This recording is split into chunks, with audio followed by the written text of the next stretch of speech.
ئەمجا خاڵی ئەو خاڵەشی کە زۆر گرنگە لێرە پێغەمبەری خوا صلی الله علیه و سلم بە ئەبوبەکر فەرمووی بە پارە براینە ئەوانەی بانگی خەڵکی ئەکەن بۆ لای خوا نابێت تەماحیان بە خەڵک بێ. ئێستا تۆ کاتێک ئاەت بۆ خەڵکی باسەکەی یان حەدیث بۆ خەڵکی باسەکەی یان دەرسی قورئانیان نەدەیتەوە یان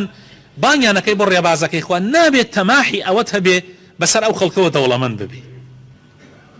هەر کاتێ بانخوازانی ڕێگای خوا تەماحی پلەپایە و پارە و نازانم چی و منسەب و ئەمانیان هەبوو سبحان الله کارەکانیان سەر ناگرێت. خەڵکیش گێل نییە. خۆشەویستەکانم ئێستا من ئەم قسانە بۆ ئێوە بکەم دوای ئەوە دوای مدەتێک تەماحی ئەوەم هەبێ ببن بە ئەندام پەرلەمان و ئێوەش دەنگتان پێدام و بم بە ئەندام پەرلەمان و بەسەر ئێوە دەوڵەمەند ببم و بەسەر ئێوە خۆم گەورەکەم ئیتر ئێوە جارێک ئەخەڵەتێن دوو ئەخەڵەتێن سێ ئەخەڵەتێن دوای متمانەتان نامێنێ بە بامان خوازان. لەبەرەوە هەموو پێغەمبەرەکان شعاریان ئەوە بووە ئین ئەجریە ئیلا عەلی الله. ئەبوبەکر هەموو ژیانی ئەکاتە قوربانی ئیسلام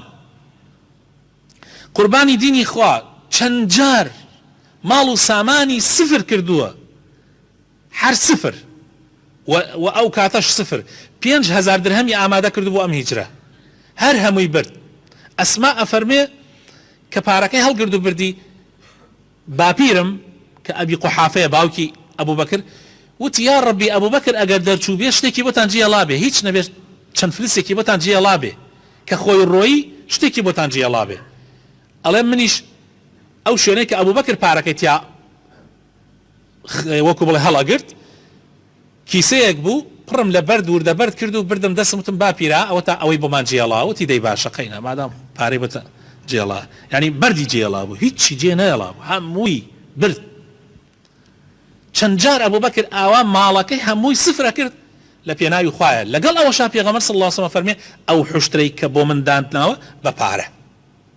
بەبێ پارە وەری ناگرم ئەوەی خۆت ئەوە تو خۆت بۆ ڕێگای خوا ئیشی بەڵام منیش تەماحی ئەوەم هەیە لە ڕێگای خوایە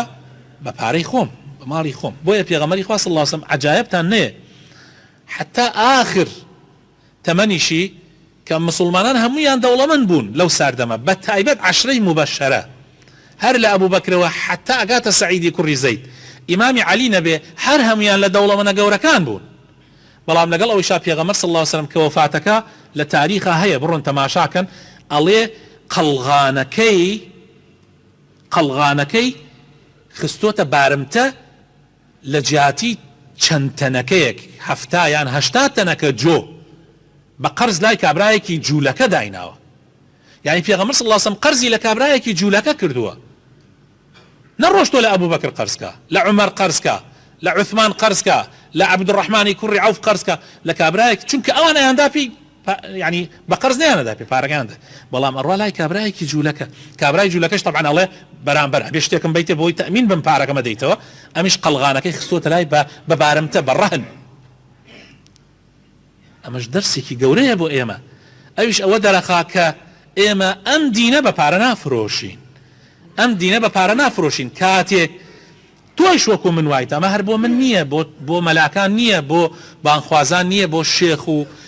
نازانم چیەکان نییە ئەمە بۆ هەموو ئەو کەسانەیە کە باسی ئیسلام بۆ خەڵکەکەن ئەبێ بە تەمای ئەوە نەبن خەڵک بێت پاداشتێکیان باتەوە لە دنیا پاداشتێکیان بە بەڵکو ئین ئەجریە ئیلا عەلی الله من هیچم ناوێ تەنها ڕەزابوونی خوا نەبێ. عیسا عەلەیه السەلام خانوو ماڵیشی نەبووە عیسا عەلەیه السەلام حتى خانوو ماڵیشی نەبووە خۆشەویستەکەم یعنی ئەمەندە لێ بڕاوە ئەوەندە لێ بڕاوم خۆ حرام نییە خانوو ماڵەتە بێ پێغەمبەر صلی الله علیه و سلم هەی بووە سولەیمان مەلیک بووە پادشا بووە بەڵام ئەمە بە فەزڵی خوا دەستیان لە خەڵکمان نەکردوێتەوە. عیسا عەلەیه السەلام خانوو ماڵیشی نەبووە لە دەشت و دەرخەوتووە گیای خواردووە منەتی خەڵکی نەڕۆیشتۆتە لای خەڵک بڵێ کاکە تکێنانم بەرێ هەتا تەنانەت ئەوەندە بێمنەت بووە لە خەڵک ڕۆژێکیان کە ئەخەوێ لە پاڵ بەحرێکە ئەخەوێ تاوێرەکە خاتە ژێرسەری لە جیاتی سەرنیا تاوێر شەیتان دێ ئەڵێ عیسا تو ئەڵێن بێمنەتم لە ئەم دنیا ئەی ئەو تاوێرەتە بۆ خستەتە ژێر سەرت یعنی تۆزێ سەرت بەرزۆ بۆ تۆ بۆ ئیسراحەتکەی ئەویش هەڵەسیە و تاوێرەکە گرێ لەگەڵ ئەوش بۆ تۆ ئەویش بۆ تۆ پێغەمبەران و پیاوچاکان باش لە دنیا تێگەیشتون ئەزانن ئەم دنیاە ئەوەنە قیمەتی نییە لەوانەیە ئێستا من لەم میلبەرەدا نەبەزمە خوارەوە بمرم ئەم دنیاە ئەوەنە قیمەتی نییە ئەوەی کە حقیقەتە لە دنیا ئەوەیە تیکەیەک نانت هەبێ پشت ڕاست کاتەوە جلوبەرگێکت هەبێ لە سەرمای زستان و لە گەرمای هاوین بتپارێزێ ئەگەر خوای تەعالا شتێکت ترت پێ بدا هیچی مولکی تۆ نییە هیچی مولکی تۆ نییە بەخوا مولکی وەرەسەکەت شت نییە ڕاستە وەرەسەکەت لە دوای تۆ مەسەن لەزەتی لێ بینن ئەوانیش مدەیە بەس مولکی ئەوانیشت الملك لله